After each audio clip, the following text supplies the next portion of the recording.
Daily news and analysis. We keep you informed and inspired. This is World Today. The 2026 World AI Conference and high-level meeting on global AI governance has kicked off in Shanghai, bringing together political leaders, industry pioneers, and experts from around the world to discuss the future of artificial intelligence. At the opening ceremony, Chinese President Xi Jinping offered 4 observations on AI development and governance in his keynote speech. He also announced measures to support global AI development, including providing developing countries with opportunities in training and establishing the World Artificial Intelligence Cooperation Organization. So, what are the biggest challenges facing global AI governance? How can countries compete in technologies while still working together on safety and governance? And how can the world ensure that AI narrows rather than widens the global gap? Hello and welcome to the panel discussion of World Today. I'm Hongyu in Beijing. To explore these questions, we're joined by Josef Gregory Mahoney, Professor of Politics and International Relations at East China Normal University, Li Luan, Assistant Professor of Economics at Peking University, and Dr. Shaoshan, Director of Embodied Intelligence and Shenzhen Institute of Artificial Intelligence and Robotics for Society. Thank you so much for joining us, gentlemen. This is quite a big event with high-level participation. Chinese President Xi Jinping attended the opening ceremony and delivered a speech, and UN Secretary General Antonio Guterres, he sent a video speech to the conference last year, but this year he was also there in person. Professor Li, what do you think? What does this high level of participation tell us, especially about AI development? Yeah, so first of all, thanks for having me. I think it's showing that, this level of artificial intelligence is moving beyond just a technological or, development issue. It's right now being discussed at the level of head of state and also, with the participation of international organizations. And also the implication is very complicated because it affects economic competitiveness of different countries. It affects national security, employment, public services, and also the future distribution of global power. With the timing and also the attendance of the UN Secretary General, I think this is a particularly significant sign. So UN is increasingly regarding the Shanghai Conference as a very important part of this emerging dialogue and architecture for AI governance. And I think with respect to timing, I think this is especially sensitive in the sense that we actually are calling for a multinational cooperation organization. So on the eve of the conference, actually, we have 29 countries signing the agreement, establishing the World Artificial Intelligence Cooperation Organization. So I think in terms of the conference itself is combining diplomacy, but also with the industrial ecosystem is combining government and also companies because at this stage of the development, AI governance is not just should not just be designed by government alone. I think there's a lot of more frontier models being introduced every day. There's a lot of computing infrastructure to be constructed, and a lot of decisions should remain basically in the hands of both the private companies and also also the government. Mm-hmm. Then, Dr. Liu, what do you think about the global AI governance today, and what do you think are the biggest challenges we're facing right now? Well, today I think there's pretty much there's no governance. Every country tries to pitch their own story. I think the U.S. are trying to push their model, the frontier models, to the world. China, likewise, are doing the open source models. Not much collaboration between the two countries. EU is particularly strict on regulation. Although they don't have the models, they put the regulation first. So I think the biggest challenge today is we don't have a global consensus on how we should govern AI, how we should regulate AI, how we should integrate AI into the society. And that's why this big conference helps a lot to promote that. So there's a vacancy in global AI governance right now. And then Professor Li Luan, the Chinese president, emphasized the people-centered approach to AI and the idea of developing AI for good. Why is that principle especially important today? Yeah, so I think AI right now is, moving fastly beyond just the large language models. I think it's increasingly being involved in, the corporate decisions, which, affects employment and also in terms of areas like education, healthcare, in terms of, access to public services, in terms of offering credit to firms and households. So the algorithm, once they start to influence these decisions, we can't just only focus on efficiency. We have to also talk about, for example, fairness, accountability, questions of human dignity, and so on and so forth. So I think, as the President Xi has emphasized, this people-centered approach to AI is basically a equally important, if not more important, issue when AI capabilities are advancing rapidly. I think, if we look at the distribution of AI capabilities, it's actually a pretty uneven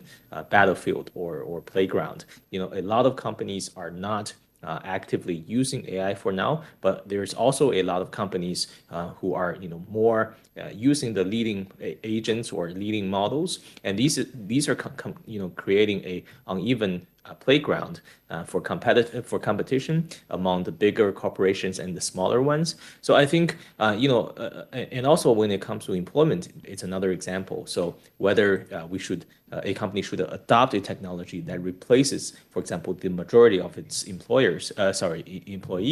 I think those are some of the high-stake decisions that can't simply be delegated to AI or to one system without some human oversight. So I think we have to have this framework to analyze the gains and costs of AI. So some workers, for example, they, as I mentioned, they're complemented by AI, but others are basically substituted by AI. AI is going to create a lot of wage pressure or the declining bargaining power between workers and employers. So how to have some public policy to kind of consider this assistance to these workers and also offer them the educational and vocational training that's necessary to them, I think is also important. And I think overall, a people-centered approach is placing AI within a broader social contract, right? So technology should expand our capabilities and choices, but should not remove our participation or human decency from these important decisions. Very well said. Then moving to Professor Mahoney, China has consistently emphasizing the people-centered approach of artificial intelligence and the idea of developing AI for good. What do you think? Why is that principle especially important today? Well, I think some of the points that were just being made certainly deserve some repetition, but I think to ensure that AI serves the public good in practice, there are perhaps three actionable pillars that are essential. We need to embed, human-centric oversight into every system design, prioritize public benefit over narrow commercial or geopolitical gains, and enforce fairness guardrails to prevent algorithmic discrimination against marginalized groups. Now, no AI development should proceed before verifying that it solves a genuine public need rather than being adopted for technology's own sake. Now, we know that China has turned this principle into concrete, far-reaching actions. We've seen, for example, the Global AI Governance Initiative and the Global AI Governance Action Plan anchoring AI for all as a shared global norm.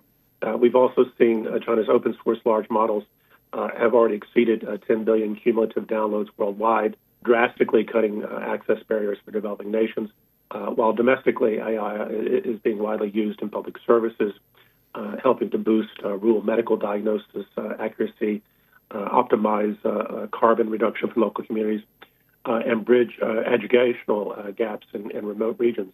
And we've seen through the AI Capacity Building Inclusive Plan, China also shares technical expertise with Global South countries working to prevent AI from becoming a game only for the wealthy few. And of course, we had the speech today where President Xi committed to making sure that China would be a proactive contributor to helping other countries, especially those in the global south, especially developing countries, not get left behind in this new industrial revolution. Dr. Liu, the technologies are neutral, but in practice, how do we ensure AI truly serves the public good? And how is China trying to put that principle into action?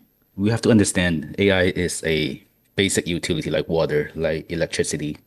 So when we talk about AI serves public good, the first priority is to ensure that everybody has access to AI. And that's becoming a big problem because advanced economies, such as US, China, these countries, they have tremendous access to AI, but people in global south, not as much. So there's a huge inequality gap over there. So I know people talk about regulation, how do we ensure that AI can benefit, but then I insist that the first benefit is to ensure that they have access. And China is doing tremendous help to push this. For example, the open source models represented by something like DeepSeek and other models to ensure that people, even in global south, if they have a computer, they can download a piece of code and run their own model, for one thing. For the second thing, according to the Open Router data, the Chinese models are much more affordable compared to advanced US models. And people tend to use those because you cannot provide basic utility at a very high price. So I think we are at a very good direction right now. Professor Li Luan, the access to artificial intelligence is probably the prerequisite for talking about AI governance. But what about the people who can use AI? There have been examples of people using AI to cheat and examples of using AI in weapons. So how can we ensure that AI is truly serving for good? And how is China trying to push into that direction? Yeah, that's a great question. So I think this is a very important question to kind of. So you mentioned a few points. For example, when people use AI to cheat in their, for example, in their exams, in their online interviews, versus people use AI to kind of advance or to have an attempt to kind of as a destructive force rather than a constructive force. So I think how do we ensure basically AI really is a public good rather than a potential threat? I think first we need to define what's the acceptable public value, and also we have to define them in measurable terms. So for example, if we have an AI application in healthcare, I think how do we measure the success of that? It should be better diagnosis. It should be accuracy rather than simply having a faster algorithm. If we're talking about education, for example, we should focus on improved learning effectiveness, how to reduce the inequality among different kids.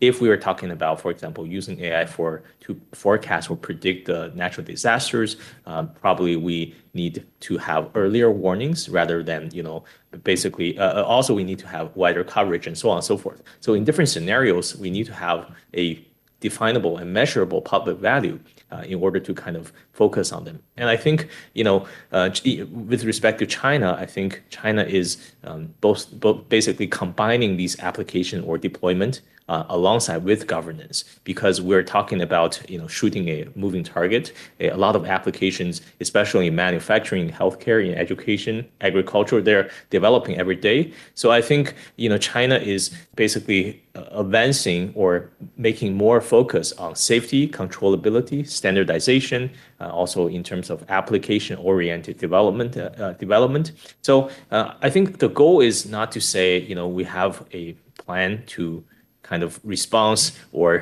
to address every potential threat or issue when it comes to AI. But I think we need to have a dialogue. We need to have a platform to say, if we observe these, for example, liabilities, we observe these risks and these threats, how do we have practical and also long-term value building platform to kind of to say, what's the priority? How do we address these priorities with our policy making? So this is, again, very important question. And I think, with the address by President Xi, we're definitely moving to the right direction. So having a table to sit together and talk about it is important. Then moving to Professor Mahoney, President Xi emphasized adhering to the principle of openness and win-win cooperation.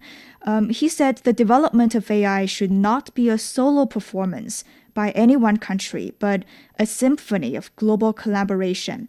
So how important is it that a country like China that could have the ability to compete for a solo now calls for a symphony?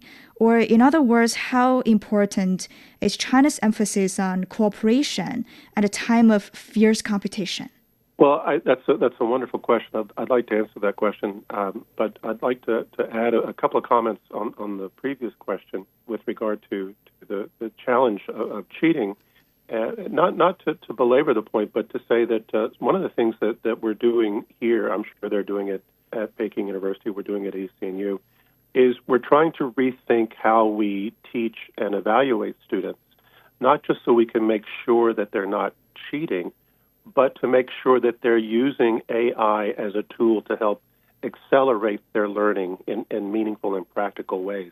So, it's kind of funny because in a sense we used to train students to become like AI, and now that we have AI that can outcompete that kind of student model, what we really need to focus on is pushing students more towards innovation. And so that's what we're focused on here at the university, and that's what I've seen happening in some recent case studies in some of the leading Beijing middle schools, especially in the STEM field, where it's much more about how do we use these tools to put students in a position where they can innovate, and then we evaluate them on the basis of their innovation, which they can't take directly from AI. Now, to turn to your other question, I think first of all, China understands that it has a competitive edge right now over most countries, even with a little above, a little behind the U.S. in some respects.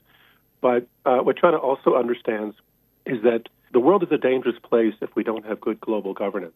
And it's a dangerous place for everyone, China included. It's dangerous for people, it's dangerous for countries, it's dangerous for national security. So this is the first thing. The second thing is China understands that a lot of countries have trust issues. They are concerned about their sovereignty and security, and they would like to have access to low-cost, reliable, high-quality Chinese tech products. But they would also like to be reassured that these are going to be safe and secure for everyone. Now, China wants to promote that as part of its own value. That's the value it has for its own people. And so as a result of sort of approaching it from this respect for sovereignty, respect for security, respect for governance model, this is the platform upon which China believes that it has a competitive edge, because the U.S.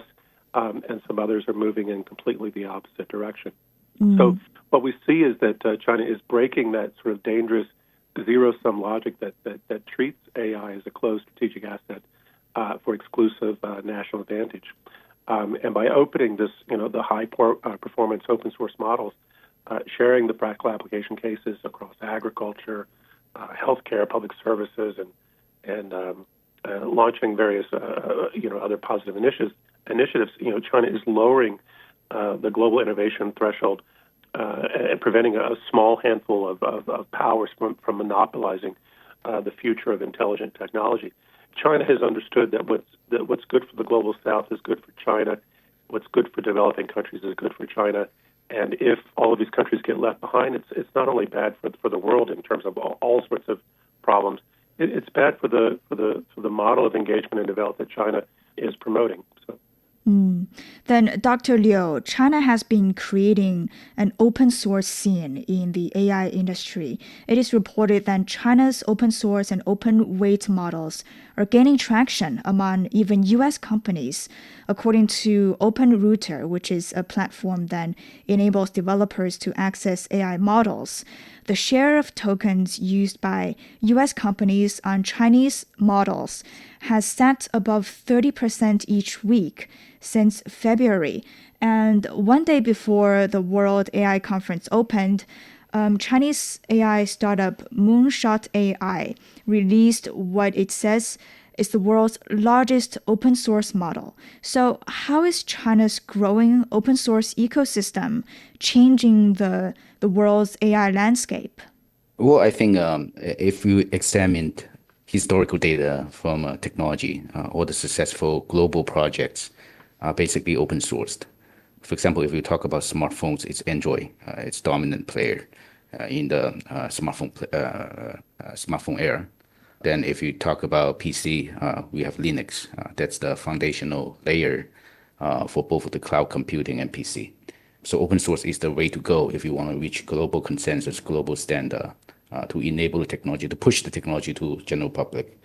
So definitely open source is a must for AI.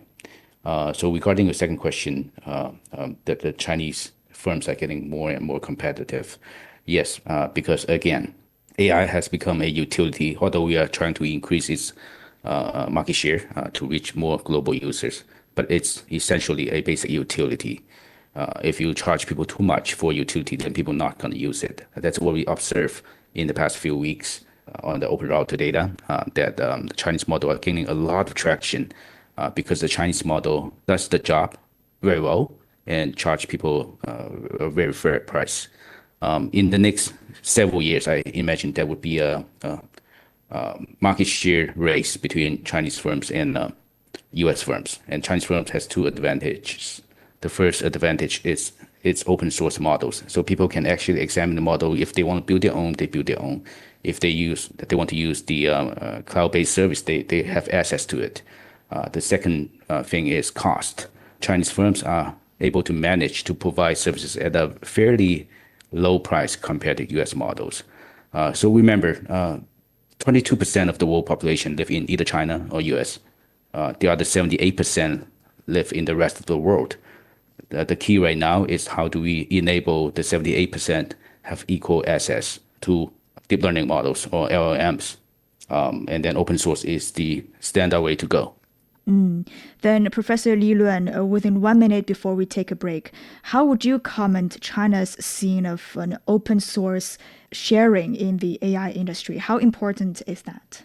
Yeah, so I think the companies actually they have a alternative choice. So actually, a lot of global companies, whether in Europe or United States, they can basically route some of the routine tasks using a lower cost open source model and kind of reserve the most expensive computing task to the more frontier models. So I think this is.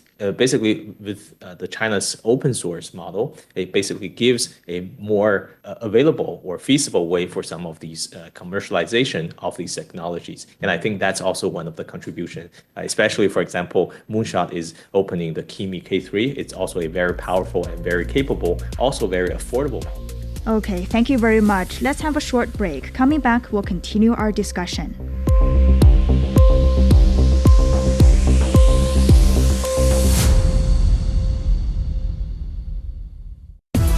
Hello, my name is Alessandro Golombiewski Teixeira. I'm a professor of public policy and management at Tsinghua University in Beijing. I am a great listener of The World Today. In my opinion, The World Today is one of the best China radio programs. In The World Today, we can get the best news and analysis in what is happening now in the world. So please come to join us. Welcome back. You're listening to the panel discussion of World Today with me, Do Hongyu. We've been unraveling China's approach to AI governance. Let's continue. Now let's move on to Professor Mahoney. How is China's approach to AI governance different from that of the other big players like the United States and the European Union? Well, internationally, the U.S. participates in the G7 Hiroshima AI process, which promotes risk-based governance and transparency. But these are voluntary guidelines for G7 nations rather than a universal membership organization. And of course, at the same time, the U.S. has maintained and expanded technology export controls on advanced chips and AI-related hardware, effectively creating barriers to global cooperation. The EU has taken more of a regulatory approach with the world's first comprehensive binding AI law, which became fully applicable last month of this year. The Act categorizes AI into 4 risk levels, imposes strict requirements on high-risk systems and systemic risk general-purpose AI models. The EU has launched capacity-building programs and digital dialogues with partner countries. Its approach remains fundamentally values-based, seeking to align partners with European rules on human rights, democracy, and the rule of law. Now, with the G7 collective, it has focused on AI safety, cybersecurity, and supply chain resilience through the Hiroshima AI process. However, the G7 represents only approximately 29% of global GDP and functions as a club of like-minded advanced economies, not, again, a universal body. Now, we do have others like Canada's AI for Africa initiative and the UK's AI Safety Institute trying to move forward positive steps, but these remain very, very limited in scope and scale compared to China's comprehensive institutional proposals. But again, what we see is that China isn't establishing ideological barriers or values barriers. It's simply saying, okay, this is something that we all need to cooperate on, and not taking that so-called Western universal human rights or narrow security concept as the basis for inclusion. And based on that, Dr. Liu, how can major powers compete technologically while still cooperating on global AI safety and governance? Well, first of all, we have to define major powers in AI. To me, I think there are only two major powers in AI today, the United States and China. And given the situation today, it's a market share race. Everybody is trying to reach to the rest 78% of the market share, because once you become a global platform, if you have a majority of the market share, you become a default platform. Everybody goes to you. That happened before. If you talk about search engine, that's Google. If you talk about devices, phone devices, could be Android and iPhone. So everybody at the company level is trying to reach that status. So it's a bit early to talk about cooperation because it's more competition right now. But gradually, along the way, people will hit different issues, whether it's regulation in one country, different rules in different countries. So I think at the government level, instead of the company level, they should establish some basic rules. What are the red lines that these models should not cross? And how should countries not over-regulate different models? We are at the very beginning of this. The WAIC event would be a good starting point. But I think it's challenging at the point to talk about deep cooperation right now. It's more about rule setting at this stage. Professor Li Luan, the Chinese president, also stressed strengthening risk awareness and ensuring that artificial intelligence is secure and controllable. But a recent report by the UK think tank Chatham House argues that major breakthroughs in global governance often come after a crisis. It points to examples like the Chernobyl disaster, which accelerated international nuclear safety rules. Do you believe AI governance can be different? Can China's vision for global AI governance help build international consensus before a crisis forces governments to do it? Yeah, so I think the UK think tank. I think the Chernobyl disaster is a bit of a stretch. I think when it comes to the application, the scope, and I think what's at stake for a lot of these AI models, we're not yet there when it comes to a big crisis. So I think when it comes to, for example, selection of AI models, we have a wide range of competition from different providers, different vendors. So maybe, for example, one of the risks could be, for suddenly out of a sudden, ChatGPT starts giving false informations. Sometimes maybe dangerous information for people. But then people will soon notice and switch to other platforms because we have plenty of competition. People are not going to just stay put and follow whatever orders or directions that the AI is giving. When it comes to, for example, embodied AI, for example, example, if we have AI, operating some dangerous task or carrying some person or the elderlies to a destination, it could be, for example, a malfunctioning of the robot could cause some physical damage.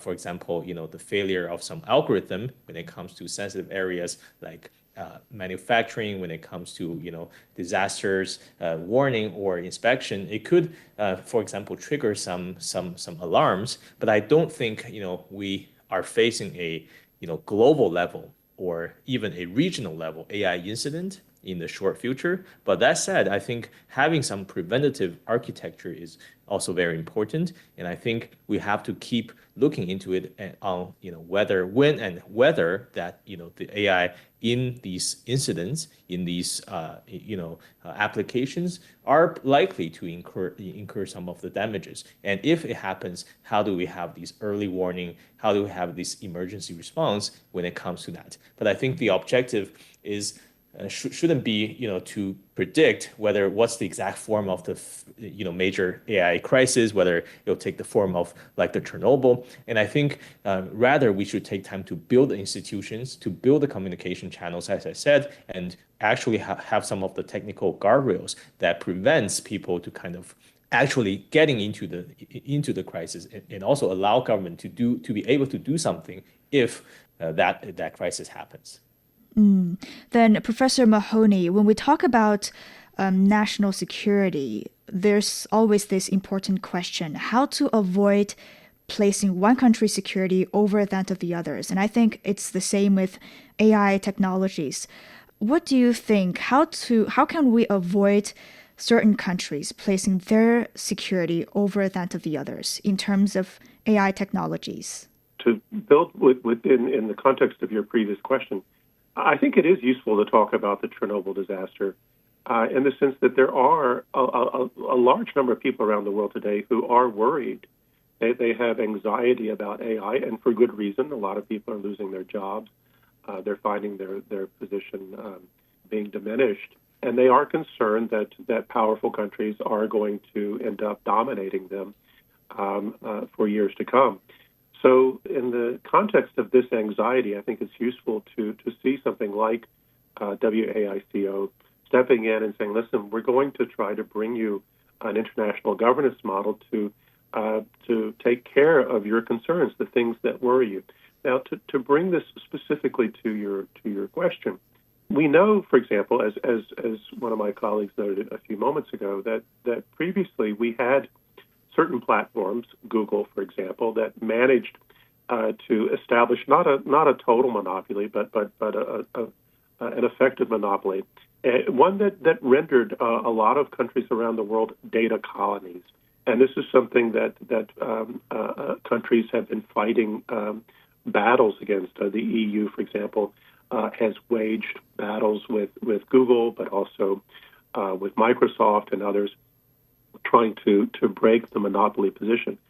I think those experiences are instructive. I think it's understood that with this new paradigm shift, with this new powerful technology, we have to meet, and given people's anxieties, we have to create a governance solution. Now, the key point is, obviously, I don't think we can compel the United States to change course right now. I think, however, that's the role of the global market, in so much as we understand that, as I think China understands, and indeed there are two sort of superpowers in AI right now, that it's better to go ahead and solve the governance problems now to ensure that people are going to feel safe and secure with your product, and that they're going to use it in responsible ways. That is going to help not only that's going to help China compete against this more dangerous model that the U.S. is. So it's interesting that I think that the key is by taking a more responsible approach, it gives China a competitive edge, and that competitive edge would I think have an impact on global markets and global opinion, which would find which would create more resistance to using U.S. models or accepting the U.S. approach. And in that way, I think you can see pressure to ensure that we don't have one model benefiting one country's security over others, that you can build this sort of collective will of resistance. Very detailed analysis. Then let's move on to a very important topic that our guests have mentioned repeatedly earlier in this show, the equality, the equal access to AI, and to narrow the AI gap for developing countries. Dr. Liu, President Xi announced that China will help 30 countries use the AI-powered Mazu meteorological early warning system to protect people's lives around the world. Now, actually, over 40 countries have been using it, including Pakistan, Ethiopia, and Mongolia. So how significant is such technology sharing? Well, that's a good question. And we have been talking about national security regarding AI. I think the biggest national security threat to these countries is the lack of access to AI. Because if they don't have access to AI while other countries like US, China are racing ahead, then the gap would be bigger and bigger. So by sharing these models to these countries, at least we help them to build a basic AI infrastructure, whether it's for weather forecasting or for other purposes. I think that's a very necessary step at this stage to make sure that people in these countries, although they don't have the compute infrastructure to support it, we can provide the intelligence capability to make sure that they have the access to advanced technology so that they would not be left behind. And to me, I think that's the biggest national security issue to them. Maybe this is also the first step to take. And then Professor Li Luan, the Chinese president, also announced that China will provide developing countries with 5,000 opportunities for AI training and seminars over the next 5 years. So compared with technology sharing, how could this help strengthen AI capacity? Yeah, so I think, compared with simply sharing the technology, we also need to train people who can actually know how to use this technology both effectively, also responsibly. So we're offering 5,000 opportunities over the course of 5 years, basically 1,000 training per year. And I think, more importantly, I think we have to focus on, the type of capabilities or the type of training that we offer these participants, and also what kind of knowledge that they can bring home. So I think training, if we can, create the training that creates their ability to kind of choose among different models to operate within, the new age of AI applications, to kind of evaluate and adapt each AI tool when it comes to different areas in, different countries, and also in terms of how to train the regulators, how to kind of train the educators, data managers, and also in terms of the public officials who can better understand and also adapt in both the benefit and also the risk of AI when it comes to application of AI. I think these are very, very important for building up this common understanding when it comes to the age of AI. And I think especially important, as I also mentioned, is we need to have the ability to have these countries understand, the data protection risks and how to have a, audit system, how to understand the risk, because we can't simply put too much trust on AI models. AI hallucination is still a big problem. So technology, of course, is developing very fast. It can provide immediate access to a lot of information that wasn't previously accessible to a lot of these countries. But I do think, in the long term, I think the objective should be to enable these developing countries to not just be becoming users, but also designers, evaluators, and potentially governors of this AI age. Professor Mahoney, now as a lot of people are taking AI devices or AI services as something we can get very easily in our life, but now access to AI remains highly uneven in the world. Some estimates suggest that around 84% of people have never used AI. And what's even worse is that the United Nations said that now about a quarter of people in the world don't even have access to the internet.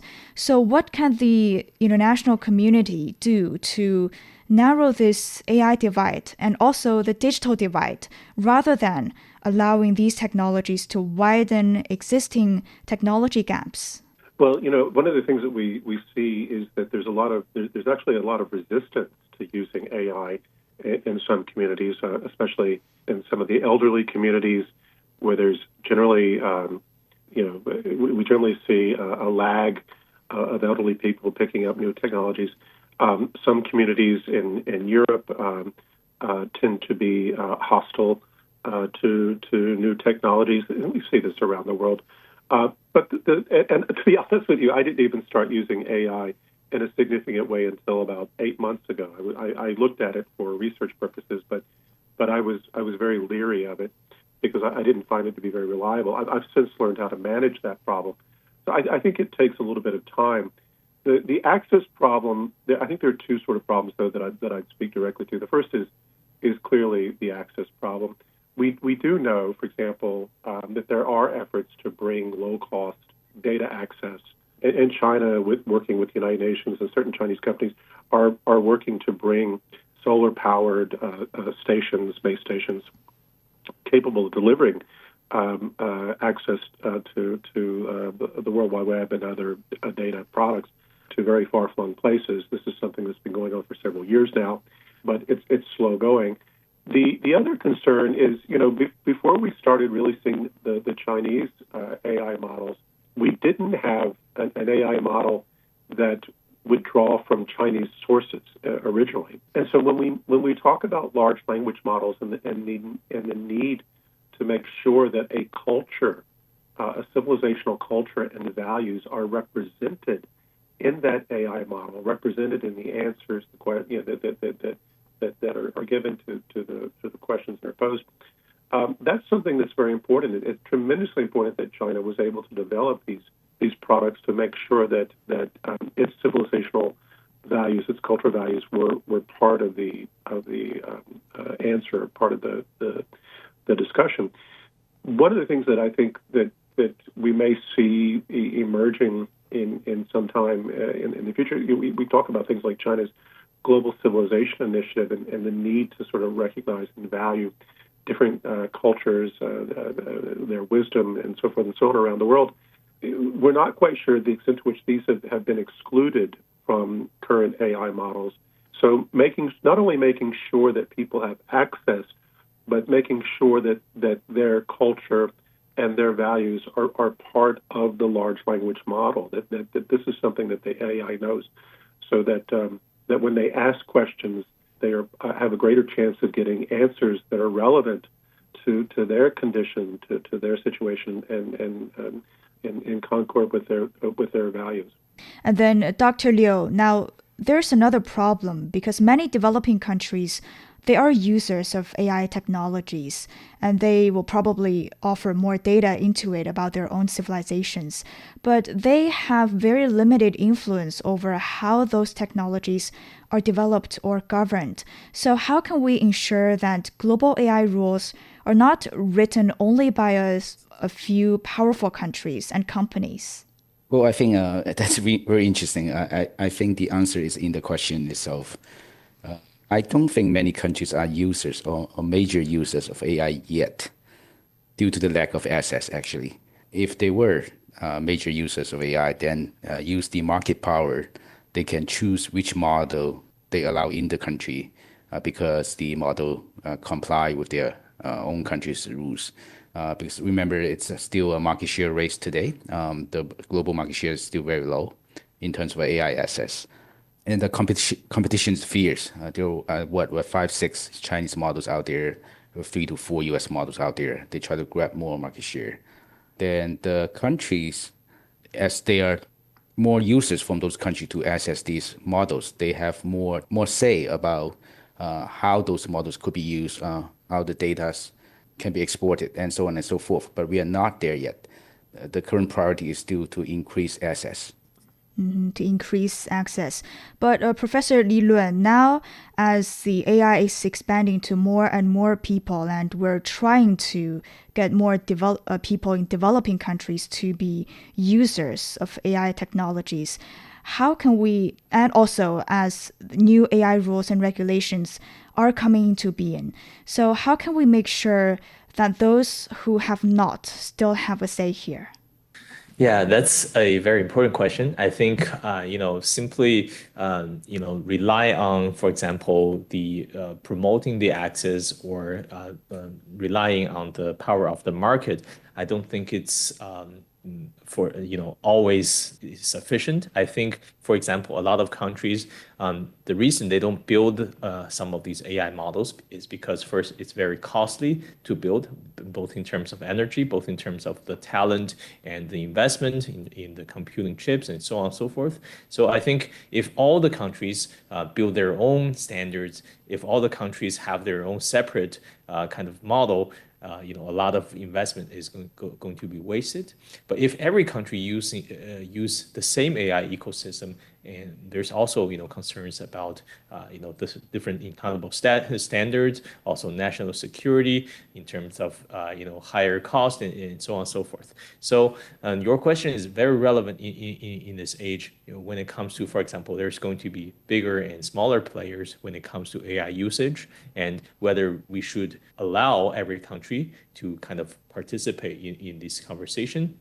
And I think in terms of the UN global dialogue, or the dialogue that we are aiming to create, it's very important because we want to have every country have a seat at the table, basically have the same level of influence in terms of representation, in terms of the ability to submit their proposals. So if there's a issue that affects only a smaller proportion of human population, but it's a very important issue, we should have that country to have the ability to kind of raise that issue, to modify some of the models, or have a newer technology to address that issue.